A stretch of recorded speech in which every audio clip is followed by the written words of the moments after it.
Alright, I'm gonna keep this short and sweet. I was wrong about Last Night in Soho.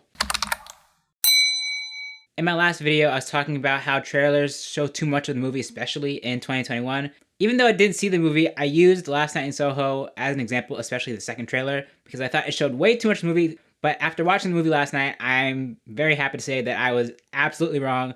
The trailer didn't give away anything big, at least, about the movie. It did show some of the visual stuff, but when it comes to the story, I was actually surprised. I'm going to talk about non-spoiler stuff first, and then I'm going to talk about the spoiler stuff towards the end of the video. So if you want to skip ahead to the spoilers, I'll probably leave a chapter down below. Non-spoiler thoughts. So right off the bat, Edgar Wright is one of my favorite directors. Absolutely kills it every movie he does. For me, the things that you always get in Edgar Wright movies, really great transitions, cinematography, the music choice especially. Music is always a big part of his movies, especially in movies like Scott Pilgrim vs. the World.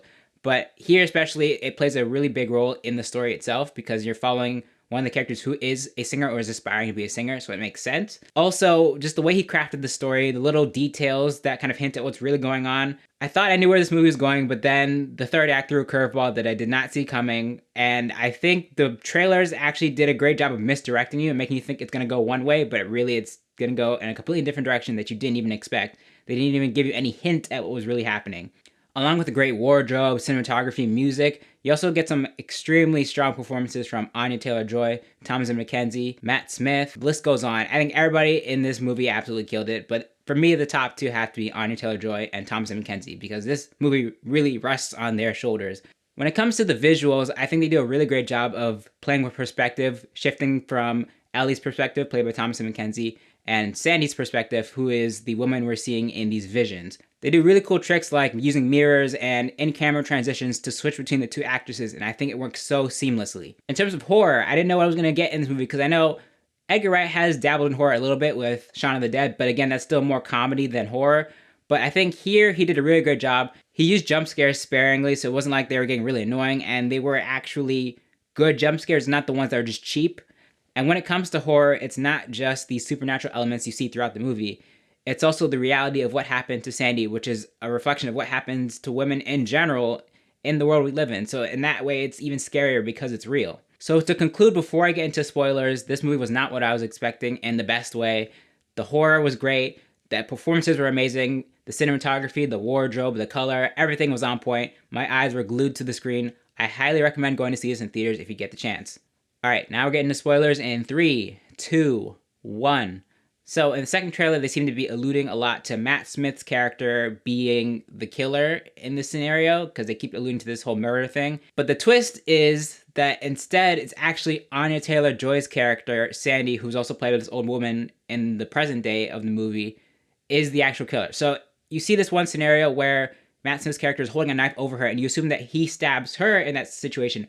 But it turns out it's the other way around. She turns the knife around back on him and starts stabbing him, and then goes on to kill all these other men that she's been sleeping with, because the whole point of the movie is that she was manipulated into becoming a prostitute, even though she wanted to become a singer and actually have a life of fame. And the big twist in the movie is that she's been actually killing all these men that she's been sleeping with. And it turns out that all the ghosts that Ellie's been seeing of these men are actually the victims. So I thought that was a really clever twist to this movie, and I think it really made everything click into place.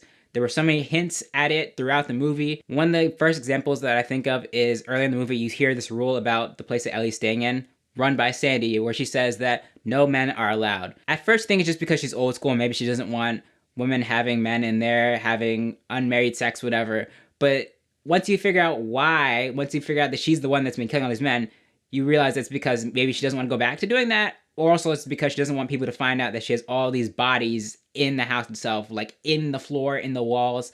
And then when it comes to misdirection, like I was talking about, you think that this one old man is the one who's actually Matt Smith's character, but he's not, because Matt Smith's character is dead. Thomasin McKenzie's character, Ellie, just assumes that this old man is Matt Smith's character from the flashbacks.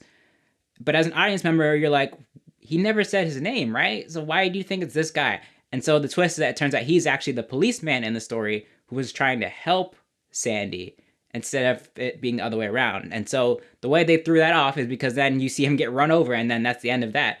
And the barkeeper that Ellie works for tells her that, no, his name is not Jack. I think it's Lindsay. Yeah, his name was Lindsay. So you're like, of course, he didn't have the same name, so obviously it's not him. So little things like that, I think, really made this movie stand out and made me eat my words The trailers did not give anything away, and I'm very happy about that. So all that being said, I was wrong. The trailers didn't give away too much. I think Edgar Wright did an amazing job once again, and I highly recommend checking this one out in theaters. Thanks for watching. I'll see you in the next one.